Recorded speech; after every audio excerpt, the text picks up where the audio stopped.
mati ya hari ini ya. Banyak kali lah ininya sekarang hari ini ya. Ini tuh lu gelap, aku nggak bisa lihat kalian udah sampai mana. TV mati ya, sinyal tidak ada, penjagaannya ketat. Pertanyaannya kenapa kemarin pas kemarin ya, pas waktu ada ini apa namanya, pas waktu ada preman-preman, kenapa tidak ada penjagaan tidak sedemikian ketatnya gitu ya. Terus saking ketatnya katanya good day, saking ketatnya ya, yang katanya itu dari Maulana ya, dan katanya itu dari Maulana ya. Siapa itu Maulana? Coba kalian, coba Maulana itu siapa? Coba kasih tahu dulu saya, karena saya benar-benar tidak tahu Maulana itu siapa. Ayo kasih tahu dulu guys, Maulana itu siapa sih sebenarnya? Kesayangan good day YouTube, Ustadz Maulana. Bukan, yang melarang Lucinta Luna masuk ke dalam sidang siapa? Siapa itu Maulana? Katanya hakim, iya, atau penjaga? Apa siapa? Gitu. Penjaga. Oh, penjaga. Jamaah. Maulana bukan itu. Maulana yang larang Lucinta Luna masuk. Maulana siapa? Nah, itu tidak bisa ya. Ya. Itu penjaga di situ itu, apakah kamu itu tidak punya televisi ya? Ataukah kamu tidak punya TikTok mungkin? Atau kamu tidak punya Igoy ya? Masa nggak tahu ya bahwa Nikita Mirzani itu sahabatnya itu Dr. Oki dan Lucinta Luna? Nggak tahu ya? Nggak tahu bahwa Icat itu siapa namanya, Veronica Icat itu ya. Aduh, ini mataku mungkin dari tadi pegang HP ya, buram semua kalian punya tulisan. Rambut koko polen poni lempar. Apa namanya, Icat dan Dea ya. Icat dan Dea itu ya, itu adalah keluarga. Kenapa nggak 4 orang terpenting ini benar-benar dikasih masuk ya? Yang lain terserah lah, aku nggak mau ngurus yang lain. 4 orang ini adalah orang yang harus masuk. Coba kalian yang ada 681 setuju apa enggak? Dr. Oki sama Lucinta Luna, Icat sama Dea harus masuk. Coba iya apa tidak, gitu aja dah. Cepetan tulis, ketik dulu iya apa tidak. Setuju ya, setuju boleh. Setuju jangan setuju ya, bahaya. Setuju apa tidak, iya apa tidak, gitu loh. Coba setuju apa tidak. Kalian kompak lah. Kalau mau iya aja, setuju aja, begitu loh. Mau iya apa setuju. Nah, karena begini guys, Dr. Oki sama Lucinta Luna itu bener-bener erat gitu loh. Nah, Nikita Mirzani itu mau banget si siapa namanya, pasti ya Dr. Oki sama Lucinta Luna itu masuk gitu loh. Ini penjaga Maulana, kau jangan kayak gitu ya Maulana ya. Nggak lama aku adukan kau sama istrimu, bilang kau selingkuh ya Maulana ya. Nggak boleh kau kayak gitu Maulana ya. Nggak suka aku caramu Maulana ya. Nggak suka aku caramu kayak begini Maulana ya. Beneran ini Maulana ya. Surat terbuka kepada saudara Maulana ya. Tolong jangan banyak kali tingkahmu ya. Jangan banyak kali tingkahmu Maulana ya. Baru diajak ngomong itu si Maulana tidak mau dia ini ngomong-ngomong. Nah, coba siapa yang suka sama Maulana? Coba kalian suka apa tidak? Gitu aja, jangan enggak. Suka apa tidak sama Maulana? Oke, kita lanjut. Suka apa tidak? Kok suka? Ya suka. Tidak, coba. Tidak. Ayo, siapa suka apa tidak? Oke, kita bahas lagi selanjutnya. Nikita Mirzani akan mensomasi BCA. Ya. Di sini saya cuma bisa membahas ya. Membahasnya begini. Aku nggak suka cowok kok. Terus kau suka apa? Nah, saya akan membahas untuk BCA ya. BCA itu adalah bangku, dan aku ini orangnya BCA banget gitu loh. Suka-sukamu, nggak usah kau curhat di sini ya. Koko Lunet ya, nggak usah kau curhat ya, bukan waktumu curhat. ya.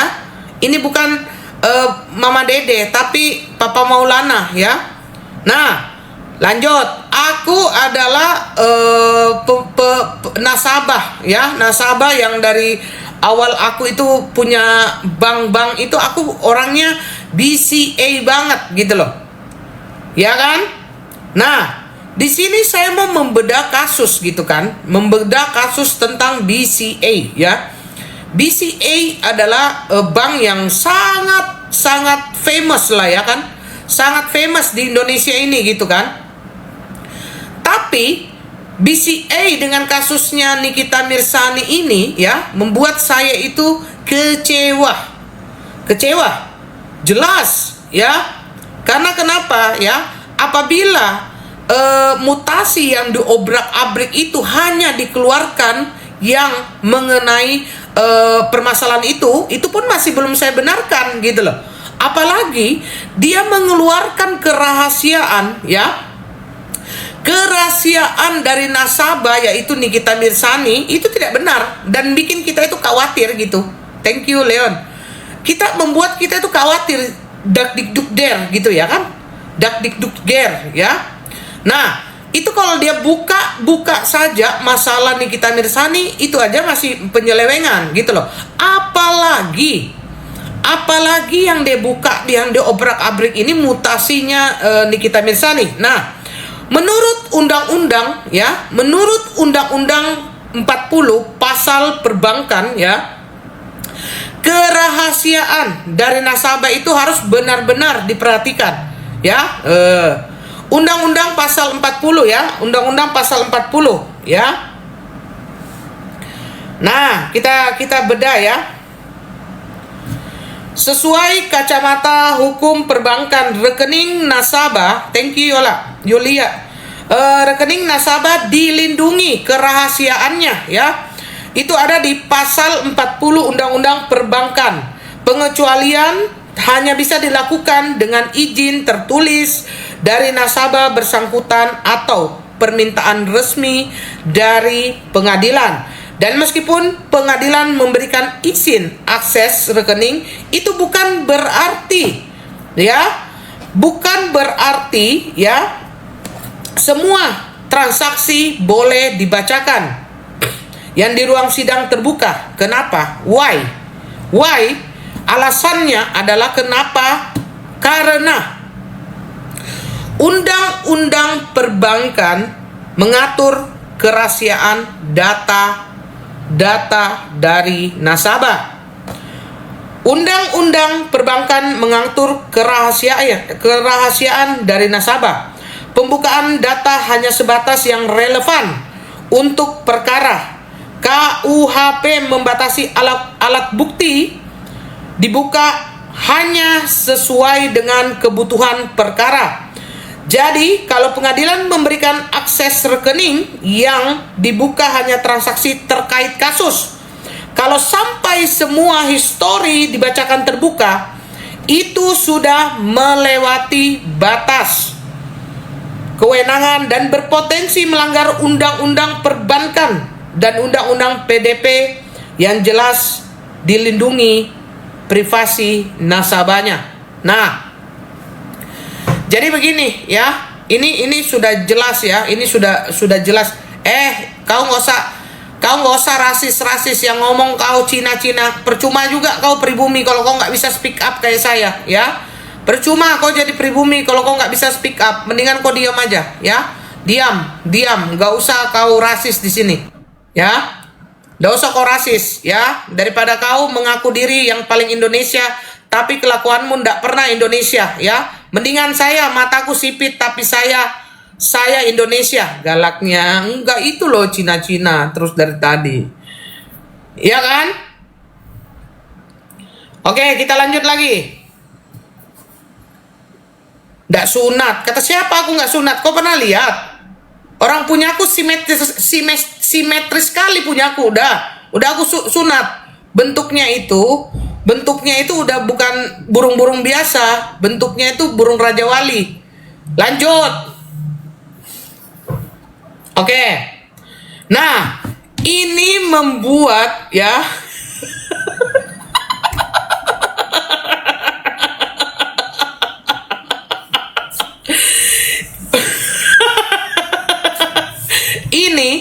membuat ya kita itu ya sebagai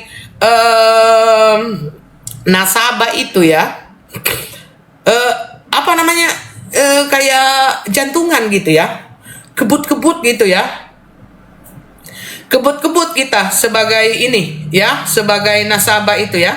Tidak lama itu uang ku tarik semua ya, aku masukkan kemana kok masukkan uangnya, aku masukkan ke celengan itulah, celengan celengan. Bagaimana kalian tahu bahasa apa celengan gitu? Kalian tahu bahasa celengan apa? Celengan apa sih? Coba ngomong dulu kalian. Celengan, coba celengan dulu, celengan gitu. Coba celengan, tabungan kaleng, celengan. Oke lah, yang penting kalian mengerti ya. Jadi itu saya apa perlu saya tarik gitu kan? Saya kasih masuk di celengan yang tanah liat itu ya kan? Yang kalau udah 2 tahun itu uang kita ikut jadi liat juga uang kita kan? Atau saya masukkan ke tabungan ayam ya, tabungan ayam ya. Celengan Raja Wali. Kalian itu baru ku spill dikit aja masalah Raja Wali itu terus kalian ungkit. Memang kalian nggak pernah bisa lupa apa yang aku katakan. Aku bilang Raja Wali terus kalian ini mau bicara kasus apa mau bicara perburungan? Piggy Bank. Oke, kita lanjut lagi. Coba kalian lanjut atau tidak, coba kalian ketik dulu biar kalian ada kerjanya. Lanjut atau tidak, coba.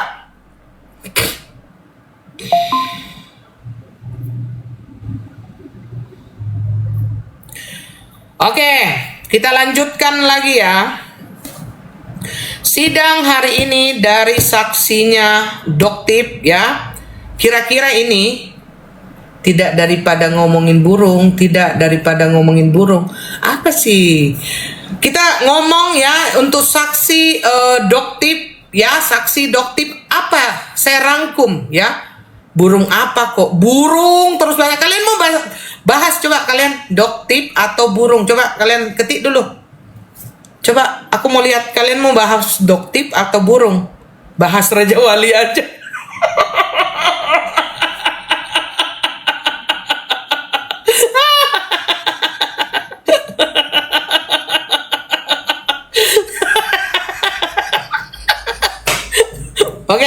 Oke. Aku nggak ikutin kalian ya. Aku ikutin si Good Day ya. Oke. Dalam sidang yang tadi yang mau bahas burung atau bisu ya. Jangan kalian ngomong burung. Momotku galak. Jangan kalian bilang burung lagi. Nanti kalian hilang. Coba kalian ketik Doktip gitu. Ketik Doktip, hilang kalian nanti ya. Aku nggak nanggung-nanggung ya. Aku pun takut sama Good Day ya, momotku ya. Udah jangan bicarain burung. Oke. Yang dibahas adalah yang bilang ayo serius kok pasti gigi boneng itu. Liatin aja. Nah, yang dari tadi saya yang saya tangkap ya dari Doktip ya, yang saya tangkap dari Doktip tadi itu dia membicarakan makin ganteng aja, thank you. Dia membicarakan tentang produk RG ya yang 70.000 di up ya, di up menjadi harganya itu setinggi harapanku ke kamu, setinggi langit ya. Ini adalah perbuatan sifat yang serakah dan menurut saya ini adalah pemerasan secara halus ya. Ini merupakan pemerasan secara halus ya, halus banget mainannya sampai nggak bisa ditangkap ya. Ini adalah pemerasan secara halus ya, up harga ya. Memang di dalam berdagang itu memang kita itu harus untung, tapi mbok ya pakai perasaan, jangan terlalu serakah gitu loh ya, jangan terlalu serakah gitu. Karena kalau seandainya kalian serakah-serakah kayak begini, ya jadi masalah kayak begini ya. 70 dijual berapa kan terlalu lah. Maksudnya apakah apakah DRG itu tidak kasihan sama anak bangsa kita ini gitu loh maksudnya. Apakah DRG ini tidak peduli dengan rakyat kecil gitu kan? Ya kalau untung itu ya, kalau untung itu yang penting jangan buntung aja gitu. Nah, terus harganya juga itu harus sesuai dengan kualitas. Harga setinggi langit. Tapi sudah sampai langit ternyata kualitasnya itu tidak layak, gitu kan? Tidak layak, ya makanya itulah kenapa orang-orang itu cepat kaya, ya. Cepat kaya ya karena begini, ya. Setinggi langit, ya, setinggi cita-citaku, harapanku kepadamu, ya. Oke, kita lanjut lagi. Menempel stiker merek orang lain. Jadi begini, ini permainan hal-hal yang seperti ini sudah kuduga dan sudah sering terjadi ya. Misalkan ya, bagaimana ini ya biar tidak ada mereknya. Nah inilah, misalkan ini barangnya ya, misalkan ini barangnya ya, mereknya Raja Wali misalkan, kan? Mereknya misalkan Raja Wali ya, ditempel mereknya itu pakai stiker gitu kan, ditempel pakai stiker mereknya DRG. Nah itu maksudnya. Jadi memang benar-benar barang ini bukan dia yang produksi, bukan dia yang punya, pokoknya intinya punya orang, tinggal tempel aja udah, tinggal tempel dan diaku-akuinnya gitu ya kan, ditempel dan diaku-akuinnya begitu. Nah sebenarnya permainan begini ini udah sering terjadi ya di kota-kota besar maupun kecil. Memberi barang dari Tiongkok ya, kalau aku bilang Cina nanti rasis. Membeli barang dari Tiongkok terus menempel seakan-akan itu adalah produk miliknya dia, padahal bukan sayang, bukan. Nah, kenapa itu tidak diperbolehkan apabila itu adalah skincare ya? Skincare ya, kenapa tidak diperbolehkan? Kenapa kalau kayak TV, kulkas yang kayak Myeonghong diganti jadi apa gitu kan, menjadi nama-nama Indonesia misalkan ya, umpamanya elektroniku gitu kan, padahal awalnya itu Myeonghong mungkin kan. Nah kenapa kalau ini apa namanya ya, narasiku saja ya, kenapa tidak bisa diperlakukan seperti itu ya? Karena begini, kalau memang itu barang masih barang elektronik dan diubah-ubah begitu masih wajar lah, masih bisa aku bersabar, menyabarkan diri dan masih bisa aku sabar. Yang tidak boleh kenapa apabila digantikan stiker itu, kenapa? Karena ya Nasir, karena apa? Ketika itu adalah skincare ya, itu sangat-sangat harus diperhatikan. Karena kenapa? Apabila itu tidak benar kan, dan dia tidak tahu apa isinya ya, kandungannya yang ada di dalam ya, isinya apa, berbahaya atau tidak, layak apa tidak, dia nggak bakalan tahu karena itu punya orang. Nah itu namanya ya, kalau sudah mengikutin begitu, itu namanya apa? Kerbau dicocok hidungnya. Jadi kalau ada tulisannya di sini dibilang mengandung ini, mengandung itu, ya dia percaya aja gitu, kayak kerbau dicocok hidungnya gitu. Jadi penggunaan stiker menurut saya kalau diganti apalagi itu skincare, menurut saya itu nggak elok, nggak cocok dan tidak boleh dilakukan begitu ya. Yang kedua, penggunaan jarum suntik.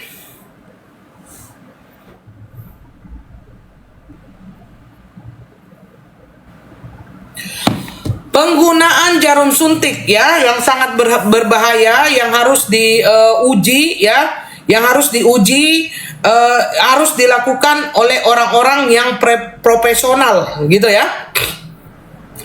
Apalagi digunakan di rumah, Nasir thank you. Apalagi digunakan di rumah itu sangat tidak boleh ya. Apalagi steril tidaknya dari jarum suntik ya, cara penggunaannya dan cara cara penggunaannya. Ini Egy siapa ini? Egy Surgino, iya.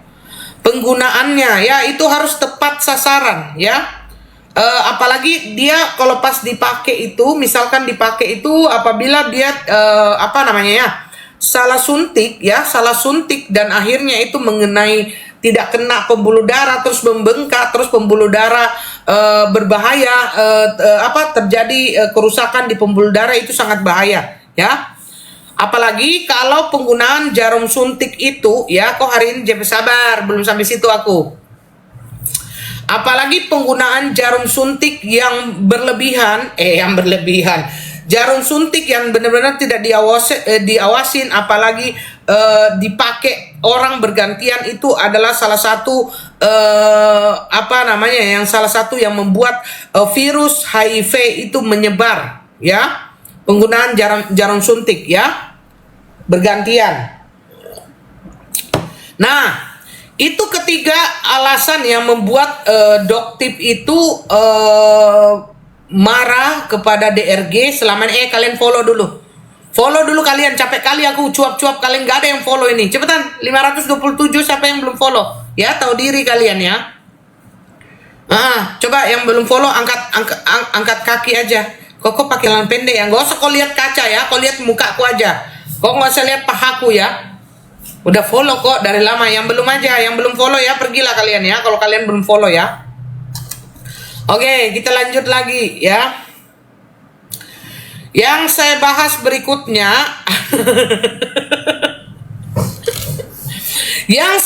berikutnya adalah 35 juta ya.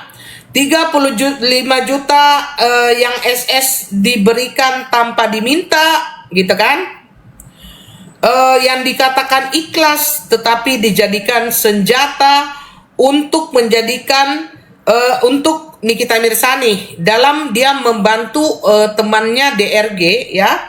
Dalam kasus ini ternyata si SS saat memberikan 350 juta adalah bentuk penyesalannya atau rasa bersalahnya karena dia sudah menaikkan Syahrul ya, yang sudah menghina anak dari Nikita Mirzani. Akhirnya dia mengirim 350 juta tanpa diminta dan dia mengirim kepada Nikita Mirzani tanpa diminta. Nah, sekarang 350 juta itu diungkit-ungkit terus ya. Saya khawatir ya SS punya sikut burut ya. Jadi karena sudah dikasih, diminta-minta, ditanya-tanya terus ya. Saya takutnya ya, kalian coba cek ya sikutnya si SS, saya takutnya udah burut sikut ya.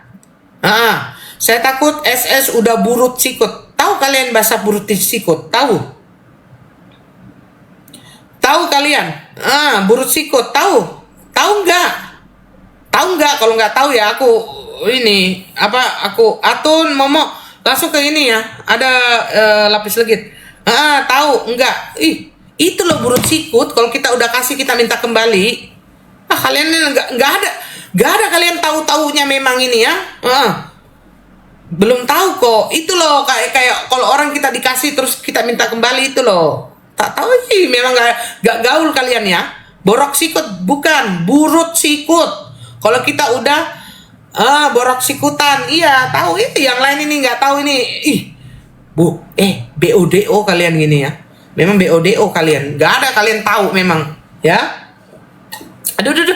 Dosa aku. Maaf kak. Kok umurnya berapa? Gak usah tanya umur, ini tanya kasus orang di sini. Burut sikut, tunggu dulu ya. Kita itu loh, kalau kita udah kasih kita minta kembali, namanya burut sikut. Oke, kita lanjut lagi.